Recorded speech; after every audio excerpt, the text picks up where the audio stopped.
Prezidentimizni Ramazon oyida moddiy yordamidan ham juda ham xursand bo'ldik. Bu e'tibordan odamni ko'ngli ko'tariladi. Rahmat, juda ham kerakli paytida yordam bo'ldi. Xursandman.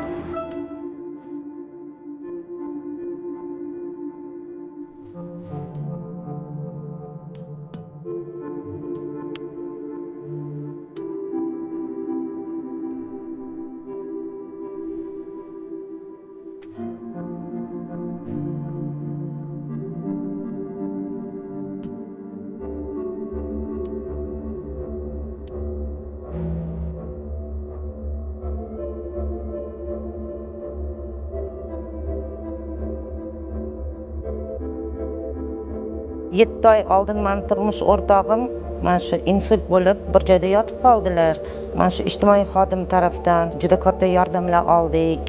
Boshida mana shu больницаga yordam berishdi, nogironlik nafaqasiga, keyin nogironlik kolyaskasini berdi. Tez xabar olib turishadi, produktlar bilan ta'minlab turishadi.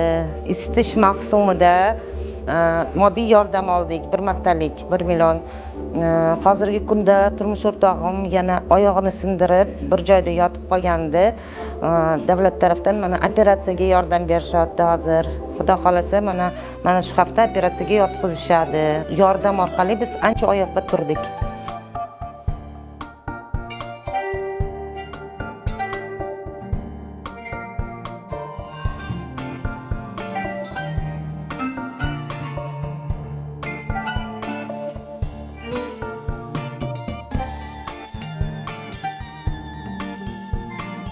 Prezidentimiz tomonidan davolanishingiz uchun mablag' ajratildi. Hozirda o'sha reumatoid artrit, ya'ni bo'g'imlaringizdagi shamollashlar darajasi og'irlik bo'lganligi uchun, belingizda disk churalari borligi uchun, siz davolanib yaxshi bo'lib ketishingiz uchun davlatimiz tomonidan ajratilgan mablag' ayniqsa voucher ajratildi. Siz yaxshilab davolanib, sog'ayib chiqishingizni tilaymiz. Mana sizga ajratilgan mablag' davolanishingiz uchun. 2004-yildan beri boshlangan bu kasalim больницаlarda har doim yotib chiqaman tez poliklinika tarafdan order orqali, sog'uvchim yo'q.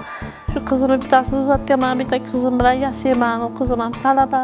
Qiynalgan oilalarni prezidentimiz qo'llab-quvvatlaganidan ancha xursandman. Prezidentimizga katta rahmatlar aytaman.